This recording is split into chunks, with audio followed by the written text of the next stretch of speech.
എല്ലാവർക്കും നമസ്കാരം. ഞാൻ ഈ വിജ്ഞാന ഭാഷയും വൈജ്ഞാനിക സമൂഹവും എന്ന് പറയുന്ന പാഠഭാഗം ഒന്നുകൂടി അവതരിപ്പിക്കുകയാണ്.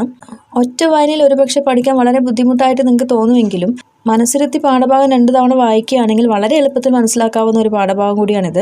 ഇതിൽ പ്രധാനമായിട്ടും പറയുന്നത് എന്താണ് വിജ്ഞാന ഭാഷ, എന്താണ് വൈജ്ഞാനിക സമൂഹം, അതുപോലെ തന്നെ ഈ അറിവ് നിർമ്മിക്കുന്നതിൽ പ്രാദേശിക ഭാഷകളുടെയും സംസ്കാരത്തിൻ്റെയും മാതൃഭാഷയുടെയും പങ്കെന്താണ് എന്നുള്ള കാര്യമാണ്. വിജ്ഞാന ഭാഷ എന്ന് വെച്ചാൽ എന്താണ്? അറിവ് നൽകുന്ന ഭാഷ അല്ലേ. വൈജ്ഞാനിക സമൂഹം എന്താണ്? അറിവുള്ള ഒരു സമൂഹം.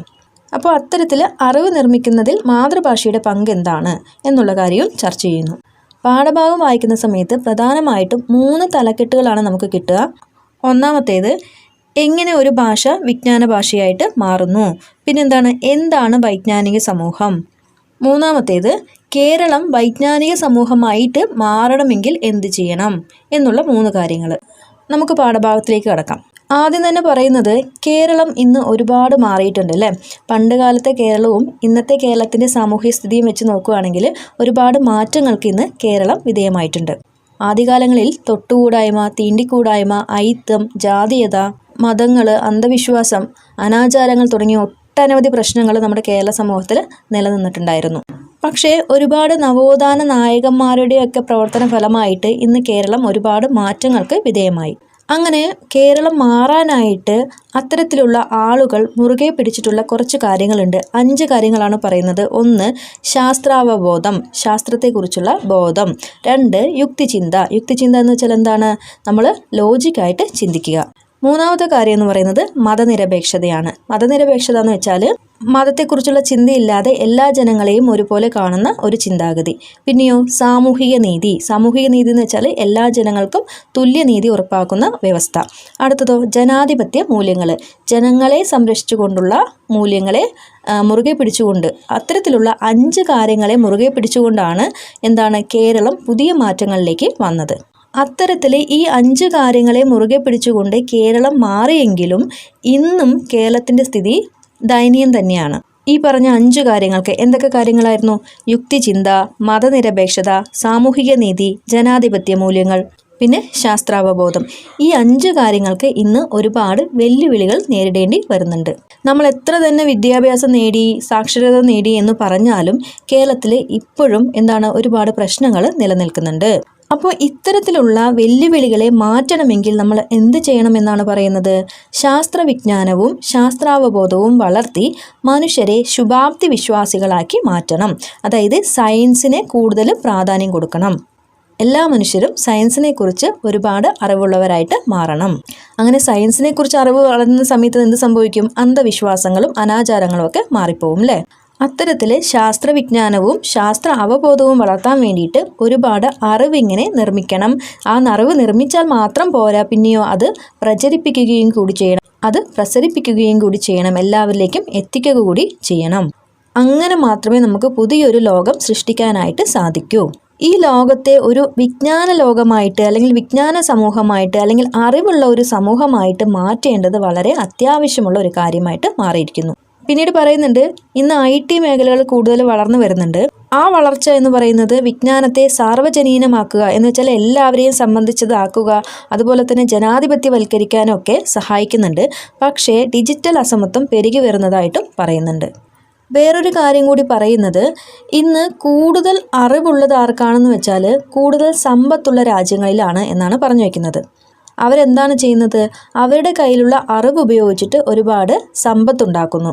അതുപോലെ തന്നെ സമ്പത്തുണ്ടാകുന്ന സമയത്ത് എന്തുണ്ടാകും? അറിവും ഉണ്ടാവും അല്ലേ. അപ്പോൾ ഇതൊരു ചാക്രികമായിട്ടുള്ള പ്രവർത്തനമാണ്. ഒരു സൈക്കിൾ പോലെ ഇങ്ങനെ കറങ്ങി നടക്കുന്ന പ്രവർത്തനം. അപ്പോൾ ഈ സമ്പത്തും അറിവും ഇല്ലാത്ത രാജ്യങ്ങൾക്ക് എന്ത് സംഭവിക്കും? അവരിങ്ങനെ താഴേക്കിടയിൽ പിന്തള്ളപ്പെട്ടുകൊണ്ടേയിരിക്കും. ഇപ്പോൾ കേരളത്തിലെടുത്ത് നോക്കുകയാണെങ്കിൽ കേരളത്തിന് ഒരു വിജ്ഞാന സമൂഹമായിട്ട് മാറാനുള്ള എല്ലാ തരത്തിലുള്ള കാര്യങ്ങളും കേരളത്തിലുണ്ട്.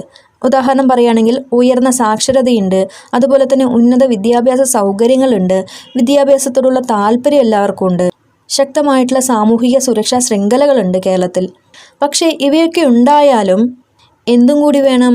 കൃത്യമായിട്ടുള്ള ഒരു കാഴ്ചപ്പാടും ഇച്ഛാശക്തിയും. ഇച്ഛാശക്തി എന്ന് വെച്ചാൽ അത് നേടിയെടുക്കാനുള്ള ഒരു പ്രാപ്തി അല്ലെങ്കിൽ ഒരു കഴിവ് ആർക്കുണ്ടാവണം എന്നാണ് പറയുന്നത്? നമ്മളെ ഭരിക്കുന്ന അധികാരികൾക്ക് ഉണ്ടായാൽ മാത്രമേ നമ്മൾ എന്ത് ചെയ്യുകയുള്ളൂ? ഒരു വിജ്ഞാന സമൂഹമായിട്ട് മാറാൻ സാധിക്കുകയുള്ളൂ. അങ്ങനെ നമ്മളെ ഭരിക്കുന്ന അധികാരികൾക്ക് കൃത്യമായിട്ടുള്ള കാഴ്ചപ്പാടും ഇച്ഛാശക്തിയും ഉണ്ടെങ്കിൽ നമ്മുടെ കേരളം എന്ത് ചെയ്യും? ലോകരാഷ്ട്രങ്ങൾക്ക് മുന്നിൽ തന്നെ മാതൃകയായിട്ട് മാറും. ഇനി അടുത്തത് പറയുന്നത് എങ്ങനെ ഒരു ഭാഷ വിജ്ഞാന ഭാഷയായിട്ട് മാറുന്നു എന്നതാണ്. അതിന് കുറച്ച് പോയിന്റ്സ് ഉണ്ട്, അത് കൃത്യമായിട്ട് കേട്ട് മനസ്സിലാക്കുക. പുതിയ പുതിയ അറിവുകളെ ഒരു ഭാഷയ്ക്ക് ഉൾക്കൊള്ളാൻ കഴിയുമ്പോഴാണ് ഒരു ഭാഷ എന്താവുന്നത്? വിജ്ഞാന ഭാഷയായിട്ട് മാറുന്നത്. ഇന്ന് അറിവ് ഒരുപാട് ഇങ്ങനെ വർദ്ധിച്ചുകൊണ്ടിരിക്കുകയാണ്, മാറ്റങ്ങൾ ഒരുപാട് വന്നുകൊണ്ടിരിക്കുകയാണ്. ഇപ്പോൾ മലയാള സാഹിത്യം എടുത്തു നോക്കുകയാണെങ്കിൽ ഓരോ ദിവസവും ഓരോ എഴുത്തുകാരുണ്ടാവുകയാണ് അല്ലേ. അപ്പോൾ നമ്മുടെ അറിവ് ഇങ്ങനെ ഓരോ ദിവസം കഴിയും തോറും വർദ്ധിച്ചു വരികയാണ്. ഇന്ന് പഠിച്ച കാര്യങ്ങളെല്ലാം നമുക്ക് നാളെ പഠിക്കാനുണ്ടാവുക. അപ്പോൾ അത്തരത്തിൽ എത്ര വിജ്ഞാന മേഖലകൾ കൈകാര്യം ചെയ്യാൻ കഴിയുന്നുവോ അത്രയും ഒരു ഭാഷ ഇങ്ങനെ വളർന്നുകൊണ്ടേയിരിക്കും. വിജ്ഞാന മേഖല എന്താണ്? നിരന്തരം ഇങ്ങനെ വികസിച്ചുകൊണ്ടേയിരിക്കുകയാണ്. ഇപ്പോൾ ഓരോ വിഷയത്തിൽ, ഇപ്പോൾ ഞാൻ മലയാളത്തിൻ്റെ കാര്യം പറഞ്ഞു, എന്താണ്, ഒരു ദിവസം തന്നെ പല എഴുത്തുകാരുണ്ടാവുന്നു. അപ്പോൾ അത്തരത്തിൽ ഓരോ ദിവസവും എല്ലാ വിഷയങ്ങളിലും എന്താണ്, ഇത്തരത്തിൽ പുതിയ പുതിയ അറിവുകൾ ഇങ്ങനെ വന്നുകൊണ്ടേയിരിക്കുകയാണ്.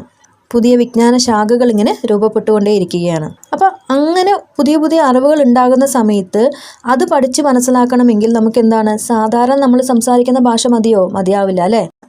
അപ്പോൾ നമ്മൾ ഏത് വിഷയമാണോ കൈകാര്യം ചെയ്യുന്നത് അതിനനുസരിച്ച് നല്ല ഭാഷകൾ ഉണ്ടാവണം. പിന്നെയോ നമ്മൾ കൈകാര്യം ചെയ്യുന്ന വിഷയത്തിനനുസൃതമായിട്ടുള്ള പദാവലികൾ, ഡിക്ഷണറികളൊക്കെ നിർമ്മിക്കുക, അതിനനുസരിച്ച് ഭാഷകൾ പ്രയോഗിക്കുക, ശാസ്ത്ര സാങ്കേതിക ശബ്ദാവലികൾ നിർമ്മിക്കുക, ഉയർന്ന നിലവാരത്തിലുള്ള സാങ്കേതിക മാനവിക വിഷയങ്ങളെ അധികരിച്ച് മൂലഗ്രന്ഥങ്ങൾ തയ്യാറാക്കണം. മൂലഗ്രന്ഥങ്ങൾ എന്ന് വെച്ചാൽ എന്താണ്? അടിസ്ഥാന ഗ്രന്ഥങ്ങൾ, അതായത് ഒരു വിഷയവുമായി ബന്ധപ്പെട്ടിട്ടുള്ള അടിസ്ഥാന ഗ്രന്ഥങ്ങളൊക്കെ തയ്യാറാക്കിയെന്ന് വെച്ചാൽ ഇവയിലൂടെയൊക്കെ ഒരു ഭാഷ എന്താവും? വിജ്ഞാന ഭാഷയായിട്ട് മാറും. അറിവ് നമുക്ക് ലഭിക്കുന്ന ഒരു ഭാഷയായിട്ട് മാറും. വെറുതെ നമ്മൾ സംസാരിക്കുന്ന സംസാര ഭാഷയല്ലാതെ അറിവ് ലഭിക്കുന്ന ഒരു ഭാഷയായിട്ട് മാറണമെങ്കിൽ ഇത്തരം കാര്യങ്ങളൊക്കെ ചെയ്യണം എന്നാണ് പറഞ്ഞു വയ്ക്കുന്നത്. അത്തരത്തിൽ പുതിയ പുതിയ അറിവുകൾ നമ്മുടെ മലയാള ഭാഷയിൽ ഉണ്ടാകുന്ന സമയത്ത് മറ്റു ഭാഷകൾ എന്ത് ചെയ്യും? മലയാളത്തിൽ അല്ലെങ്കിൽ മലയാളം പഠിച്ചാൽ ഒരുപാട് കാര്യങ്ങൾ കിട്ടും എന്ന് വിചാരിച്ചുകൊണ്ട് ഒരുപാട് ആളുകൾ നമ്മളെ ഇങ്ങോട്ട് തേടി വരും. നമുക്കറിയാം, നമ്മൾ ഒരുപാട് വിവർത്തന കൃതികളൊക്കെ പാഠഭാഗങ്ങളിലൂടെയൊക്കെ പഠിക്കുന്നുണ്ട് അല്ലേ, മറ്റു ഭാഷാകൃതികൾ. പക്ഷേ അതുപോലെ നമ്മുടെ ഭാഷയിലുള്ള, നമ്മുടെ മലയാള ഭാഷയിലുള്ള കൃതികൾ മറ്റു ഭാഷകളിലേക്ക് തർജ്ജമ ചെയ്യുന്ന സമയത്ത് മറ്റു ഭാഷകൾ എങ്ങനെയാണോ വളരുന്നത് അതുപോലെ നമ്മുടെ മലയാള ഭാഷയും എന്ത് ചെയ്യും? വളർന്നു വരും എന്നും പറഞ്ഞു വയ്ക്കുന്നുണ്ട്. അപ്പോൾ ഇത്രയും പോയിൻ്റാണ് എങ്ങനെ ഒരു ഭാഷ വിജ്ഞാന ഭാഷയാകുന്നു എന്നതിൻ്റെ അടിയിൽ വരുന്നത്. അടുത്ത തലക്കെട്ടെന്ന് പറയുന്നത് എന്താണ് വൈജ്ഞാനിക സമൂഹം എന്നതാണ്. അവിടെയും കുറച്ച് പോയിന്റ്സ് ഉണ്ട്, നോക്കാം. മാനവ സമൂഹം അഥവാ മനുഷ്യ സമൂഹം, അതിന് പല കാലഘട്ടങ്ങളിൽ പലതരത്തിലുള്ള പേരുകളാണ് ഉണ്ടായിട്ടുള്ളത്. ഓരോ കാലഘട്ടത്തിലും എന്താണ് ആ സമൂഹത്തിൽ കൂടുതൽ ഉൽപ്പാദിപ്പിക്കപ്പെടുന്നത് അതിനനുസരിച്ചാണ് ആ കാലഘട്ടത്തിൻ്റെ പേര് നിർണയിച്ചിട്ടുള്ളത്. ഉദാഹരണം പറയുകയാണെങ്കിൽ കൃഷി ഉൽപ്പന്നങ്ങൾ ധാരാളമായിട്ട് ഉൽപ്പാദിപ്പിച്ചിരുന്ന ഒരു സമൂഹത്തെ അല്ലെങ്കിൽ ഒരു കാലഘട്ടത്തെ കാർഷിക സമൂഹം എന്ന് വിളിച്ചിട്ടുണ്ടായിരുന്നു.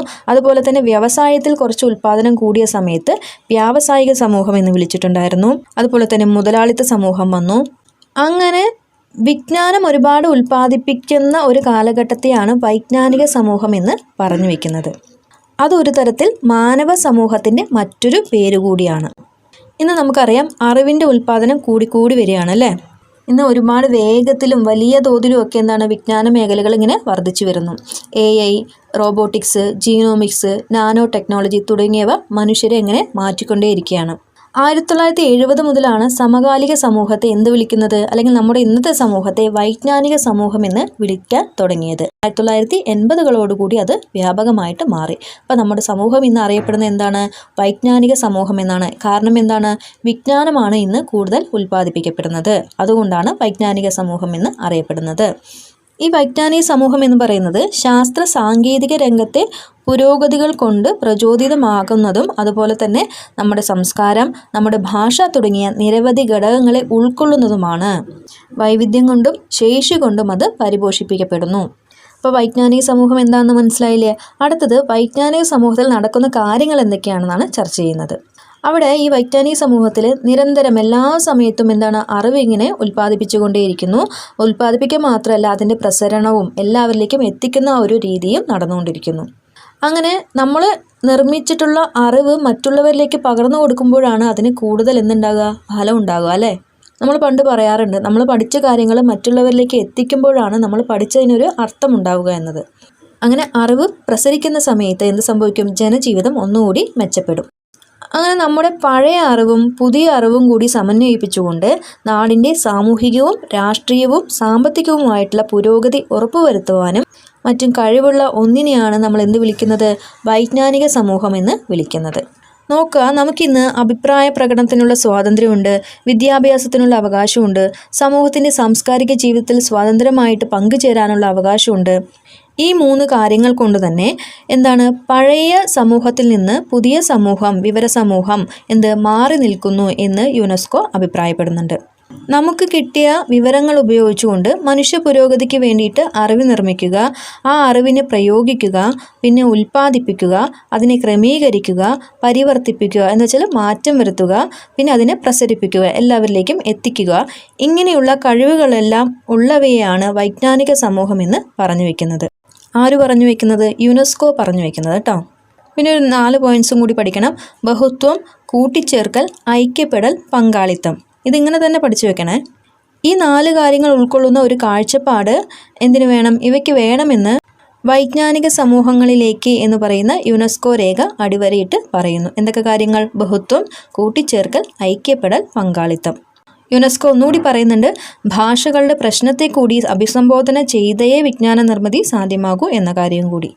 നമുക്കറിയാം, നമുക്ക് ഇടയിൽ ഒരുപാട് ഭാഷകളുണ്ട്. ലോകത്ത് അനവധി ഭാഷകളുണ്ട്. അതുപോലെ തന്നെ ഒട്ടനവധി സംസ്കാരങ്ങളുണ്ട്. നമ്മുടെ ഇന്ത്യയിൽ തന്നെ പല സംസ്കാരങ്ങളുണ്ട് അല്ലേ? അപ്പോൾ ഈ ലോകത്തിലുള്ള ഒരുപാട് ഭാഷകളും, ബഹുഭാഷിതം എന്ന് വെച്ചാൽ ഒട്ടനവധി ഭാഷകൾ, അതുപോലെ തന്നെ ബഹുസംസ്കാരങ്ങൾ ഒക്കെ സംരക്ഷിക്കപ്പെടുകയും മറ്റും ചെയ്യണം. അതുപോലെ തന്നെ നമ്മുടെ തനതായിട്ടുള്ള അറിവുകൾ സംരക്ഷിക്കപ്പെടണം. അതിന് എന്ത് വേണം? നമ്മുടെ പ്രാദേശിക ഭാഷകളുടെ പങ്ക് വളരെ വലുതായിട്ട് പറയുകയും ചെയ്യുന്നുണ്ട്. അതായത് നമ്മുടെ ഭാഷയും നമ്മുടെ സംസ്കാരവും ഒക്കെ സംരക്ഷിക്കണമെങ്കിൽ ഏത് ഭാഷ വേണം? നമ്മുടെ പ്രാദേശിക ഭാഷ വേണം. അവിടെ വൈജ്ഞാനിക ഭാഷയുടെ ആവശ്യമുണ്ട്. അവിടെ വൈജ്ഞാനിക ഭാഷയല്ല, നമ്മുടെ മാതൃഭാഷ അല്ലെങ്കിൽ പ്രാദേശിക ഭാഷ തന്നെ വേണം. അടുത്ത 3ാമത്തെ തലക്കെട്ടെന്ന് പറയുന്നത് കേരളം വൈജ്ഞാനിക സമൂഹമായിട്ട് മാറണമെങ്കിൽ എന്തൊക്കെ കാര്യങ്ങൾ ശ്രദ്ധിക്കണമെന്നുള്ളതാണ്. 1ാമത്തെ പോയിന്റ്, വലിയ അളവിൽ ഉൽപ്പാദിപ്പിക്കണം? അറിവ് ഉൽപ്പാദിപ്പിക്കണം. 2, ഒരു വിഷയത്തിൽ ആഴത്തിലുള്ള അറിവുണ്ടായാലേ അറിവ് നിർമ്മിക്കപ്പെടുകയുള്ളൂ. ഇപ്പോൾ നമുക്കറിയാം, നമ്മൾ ഒരുപാട് പഠിച്ചു, ഉന്നത ബിരുദങ്ങൾ നേടി എന്ന് പറഞ്ഞിട്ട് ആ വിഷയത്തെക്കുറിച്ച് നമുക്ക് ആഴത്തിലുള്ള അറിവ് ഉണ്ടാവണമെന്നുണ്ടോ? ഇല്ല, ഒരിക്കലും ഇല്ല അല്ലേ? പക്ഷേ ഈ ഒരു വിഷയത്തെക്കുറിച്ച് ആഴത്തിലുള്ള അറിവ് വേണമെങ്കിൽ നമ്മൾ എന്ത് ചെയ്യണം? സ്വന്തം ഭാഷയിൽ, അതായത് മാതൃഭാഷയിൽ തന്നെ പഠിച്ചെടുക്കണം. ഇപ്പോൾ നമുക്ക് സയൻസ് പോലുള്ള വിഷയങ്ങൾ പഠിച്ചെടുക്കാൻ വളരെ ബുദ്ധിമുട്ടായിരിക്കും അല്ലേ? പക്ഷേ അത് സ്വന്തം ഭാഷയിലായാലോ മാതൃഭാഷയിലായാലോ, ഇപ്പോൾ സയൻസ് ക്ലാസ്, അതായത് ഇപ്പോൾ ഇംഗ്ലീഷിൽ അവതരിപ്പിക്കുന്ന ഒരു ക്ലാസ് നമുക്ക് മലയാളത്തിൽ എക്സ്പ്ലെയിൻ ചെയ്ത് തന്നാലോ അത് കൂടുതൽ എളുപ്പത്തിൽ നമുക്ക് മനസ്സിലാക്കാൻ പറ്റും അല്ലേ? അതാണ് ഇവിടെ പറയുന്നത്. ഒരു വിഷയത്തെക്കുറിച്ച് ആഴത്തിലുള്ള അറിവ് വേണമെങ്കിൽ നമ്മൾ മാതൃഭാഷയിൽ തന്നെ പഠിക്കണം. ഈ അറിവ് നിർമ്മാണം എന്ന് പറയുന്നത് ഒരു സാമൂഹിക പ്രക്രിയയാണ്. എന്തുകൊണ്ടാണ് അങ്ങനെ പറയുന്നത്? ഇപ്പോൾ നമ്മൾക്കറിയാം, ക്ലാസ് മുറികളിൽ പഠിക്കുന്നത് വെറും അറിവ് മാത്രമാണ്. പക്ഷേ ആ അറിവായിട്ട് മാറണമെങ്കിൽ നമ്മൾ എന്ത് ചെയ്യണം? സാമൂഹികമായിട്ടുള്ള ഇടപെടൽ നടത്തണം. നമ്മൾ സമൂഹത്തിൽ ഇറങ്ങി ചെല്ലണം. എന്നിട്ട് അവിടുത്തെ അനുഭവങ്ങൾ മനസ്സിലാക്കണം.